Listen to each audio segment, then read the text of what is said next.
Hey, what's going on, guys? Xgrad here with our very first episode of Black Ops 2 dualcom with my man Sniping Raccoon. Hello. And today we're going to be showing you a episode of Call of Duty Black Ops 2 Kill Confirmed on the Yemen map. This was a victory for us, and I figured that we would start off the new series with a victory to kind of make ourselves feel good and hopefully keep you guys around until the end of the match. So basically, as X has said, this is a kill confirmed on Yemen on Black Ops 2. What we're trying to do is we're trying to do Cod Casting mode. So basically, get a little give and take between me and X as we talk through the gameplay. Try not to variate too much unless we start abusing each other, which probably won't happen halfway through the game. But we'll just abuse each other's playstyle as we notice stuff that the other two fail at. The other person is quite bad at, especially me in this game, I've got to say. So what I thought we would do is we would start off with kind of a breakdown of what we're actually running with. So as you can see, I've got a gold camo MP7 with laser dot sight and fast hands. Yeah. So contrary to popular belief, this gun is not a noob cannon. I use this gun for one reason and one reason only. If you notice when I'm playing throughout this match, I don't stand still for more than 5 seconds. I'm running around the map. I'm trying to clear out, shallow areas, narrow corridors, wide open areas. It doesn't matter. I'm running the, lightweight. I've got conditioning. I've got my engineer perk. I'm running, black hat. I'm trying to get in and get out as fast as I can, get as many kills as I can, because what? This is kill confirmed.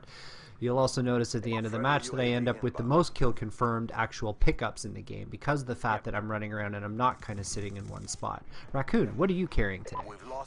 I'm currently using the SMR with the reflex sights and the perks. So I cannot actually remember what perks I was using for this one, but as you'll see later on in the game, I actually switch it up because this is one of the games where I get very frustrated with my own gameplay and my game style because it's coming towards the end of the night of gaming, and I actually switch over to the SWAT, which is the 3-burst weapon with to be perfectly honest, I don't think I've got any attachments on that one yet, but I'm not sure. But it's just basically because doing this gameplay, I just feel uncomfortable with the game itself and the way it's running, the way I'm actually playing the game. So I feel like I have to switch it up and keep changing my weapons over.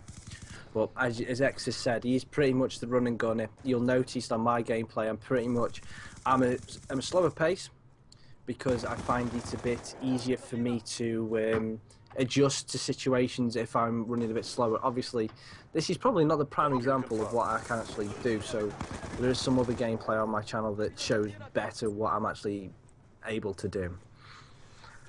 So yeah, to get a little bit to the gameplay, my thought process here, especially for on this map, is to kind of stay to the outside. I'll always run around the periphery of the map because I find that the middle becomes a little bit treacherous, especially for a guy who's running a gun that only has a clip of 40 in it and not a whole lot of stopping power.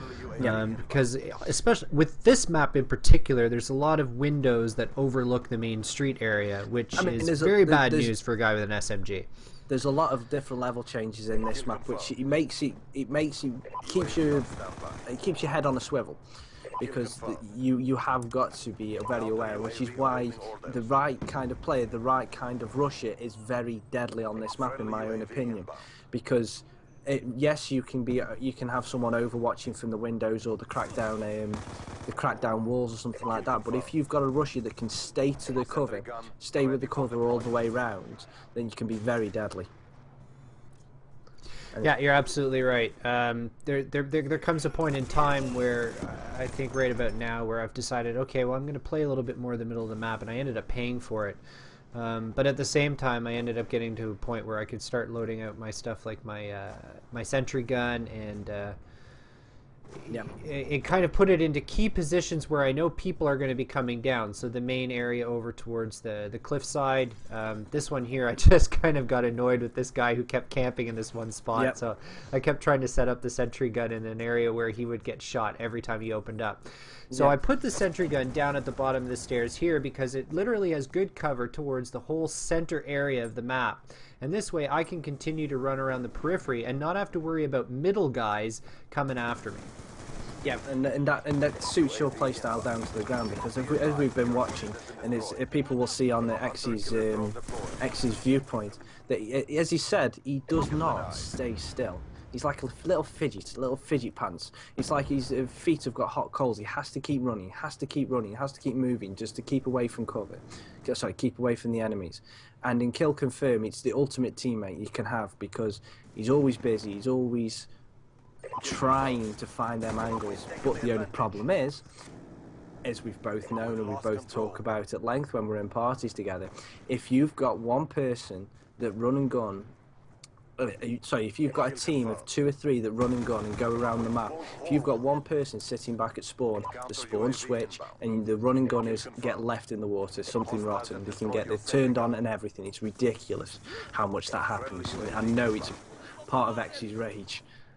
Yeah, it actually happened to me at one point during this game. You'll notice that I'm kind of moving over towards the back side of the map, and then all of a sudden I end up getting shot in the back because of the fact that, again, my entire team is either dead and respawning at the other end of the map, or I myself have got caught in enemy territory. This is another example where I kind of got left hung out to dry. There's a guy behind me, and he was too busy, you know, looking at the lovely rugs in the building as opposed to keeping an eye on my back.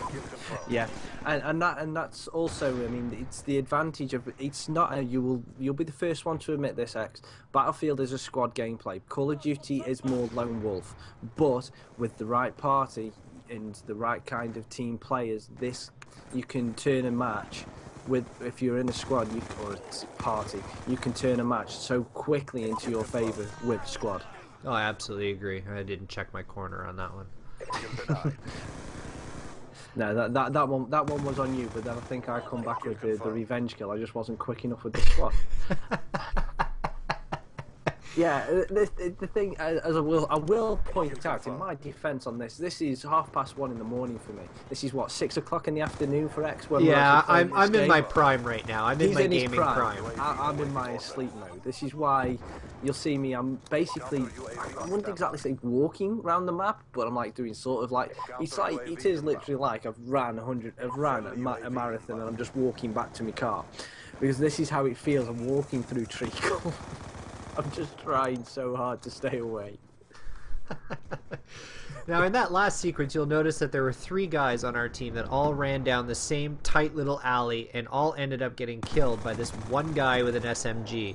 It's, you know what? I honestly believe that it is the mentality of the player that causes people to think that the SMG is actually overpowered, whereas instead of, if you were to just take a little bit of time to think about what your route's going to be, instead of following those 2 or 3 other guys and clustering together, especially in a game of Kill Confirm where it's about finding the enemy and going after the tags. Again, another example, you've got 2 guys sitting in the same sniping perch, both sniping. You know, if an enemy comes down there, are they going to fight for the enemy? Only one of them is going to end up getting the kill for it, but neither one of them is going to go pick up the tag, because that's going to be my responsibility or Raccoon's responsibility. Yeah, well, more in this game, it's definitely your responsibility, because when they showed the final kill, I think you're the only one on our team with double digits, I think. No, you can't, because we ended up winning it, but whatever. Oh, that was painful for me. Oh dear, that was painful. But yeah, and that's the whole point. If you have got snipers, this is why I'm saying that if you have a squad, say, I mean, one of the snipers on this map is actually our mate Scarlet, so we blame him. But but that's the thing. If you have a sniper, you don't mind, because as long as you've got a couple of running gunners, you can afford to have a sniper, because they'll keep the long avenues available for the running gunners, and hopefully you don't get too ambushed. You're absolutely correct. Now you'll notice that there's about 54 seconds left on the kill feed, and what happened at this point was a migration. Yep, host migration. And that usually means that the host was getting fed up with the fact that, you know, and I don't actually understand why the host quit, because this was a very, very close game. You'll see here that we're actually down by 3. No, we're winning. Oh, is that us winning? Okay, I couldn't remember if we were the yellow or the green. So yeah, so we're up by 3, but at one point I think there was only about 5 seconds left to this match, and we were actually down by 1 or 2, and we came out with a couple of clutch confirms at the end of it to kind of pick the game up. Actually finishes off at 82-80 in our favour. So even though the host left at this point, they were 3 behind. They only ended up losing by 2.